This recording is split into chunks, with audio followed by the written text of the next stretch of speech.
नर हो न निराश करो मन को, कुछ काम करो कुछ काम करो, जग में रहकर कुछ नाम करो।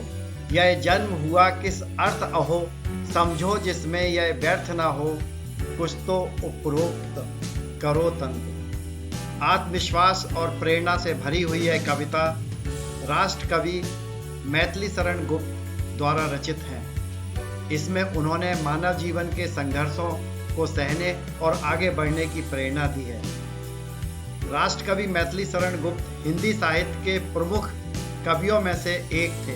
उनका जन्म 3 अगस्त 1886 को उत्तर प्रदेश के बुंदेलखंड में झांसी के पास चिरगांव में गहोई समाज में हुआ था। गुप्त जी ने अपनी कविताओं के माध्यम से भारतीय समाज, संस्कृति, राष्ट्रीयता की भावना को उभारा। मैथिली शरण गुप्त की कविताओं में भारतीय स्वतंत्रता संग्राम की झलक देखने को मिलती है।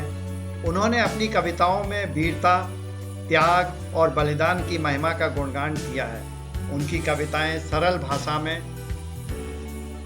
होती हैं, जिसमें आम जनता भी उन्हें आसानी से समझ सकती है। गुप्त जी की उत्कृष्ट साहित्यिक सेवाओं के लिए 1954 में पद्म भूषण से सम्मानित किया गया था।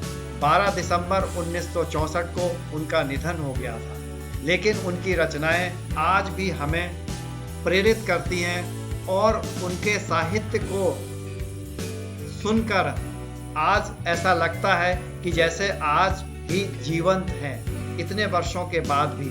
उनकी कविताओं में सामाजिक, राष्ट्रीय चेतना के साथ साथ मानवीय मूल्यों की भी झलक मिलती है। राष्ट्र कवि के रूप में उन्हें जन जन में आदर और सम्मान प्राप्त हुआ है। मैथिली शरण गुप्त की प्रमुख साहित्य भारत भारतीय यह काव्य संग्रह भारतीय संस्कृति, इतिहास और स्वतंत्रता संग्राम पर केंद्रित है। इसमें उन्होंने देशभक्ति, राष्ट्रीयता और भारतीय समाज की महत्ता को दर्शाया है। साकेत महाकाव्य शैली में रचित है, जिसमें उन्होंने रामायण की कहानी को उर्मिला के दृष्टिकोण से प्रस्तुत किया है। यह उनकी सबसे प्रसिद्ध रचनाओं में से एक है।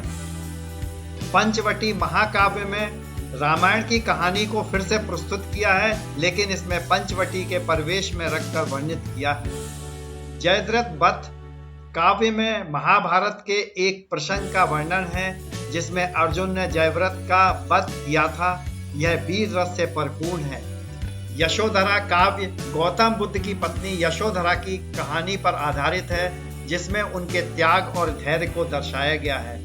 सिद्धराज एक नाटक जो राजा सिद्धराज जयसिंह की कहानी पर आधारित है। द्वापर महाकाव्य में महाभारत के द्वापर युग का वर्णन है। कुंजीकांत काव्य संग्रह, जिसमें विभिन्न विषयों पर कविताएं संकलित हैं। मैथिली शरण गुप्त की रचनाओं में भारतीय संस्कृति, समाज और इतिहास का गहरा प्रभाव है। उनकी भाषा सरल और सहज है, जिसमें पाठक आसानी से उनके विचारों को समझ सकते हैं। हम कौन थे, क्या हो गए और क्या होंगे अभी, आओ विचारें आज मिलकर ये समस्याएं सभी। यह कविता भारतीय संस्कृति और इतिहास के प्रति जागरूकता बढ़ाने के उद्देश्य से लिखी है। इसमें उन्होंने भारतीय समाज की पूर्व, वर्तमान और भविष्य की स्थिति का वर्णन किया है। आ रही हिमालय से पुकार है उदित गरजता बार बार, प्राची पश्चिम भू नभ अपार, सब पूछ रहे हैं दिग दिगंत, वीरों का कैसा हो बसंत। इस कविता में वीरता और शौर्य का गुणगान किया है। इस कविता देशभक्ति और राष्ट्रीयता की भावना को प्रेरित करती है। अबला जीवन हाय तुम्हारी यही कहानी, आंचल में है दूध और आंखों में पानी। इस कविता में नारी की महिमा का वर्णन किया गया है। मैथिली शरण गुप्त ने नारी के विभिन्न रूपों और उनके योगदान का गुणगान किया है।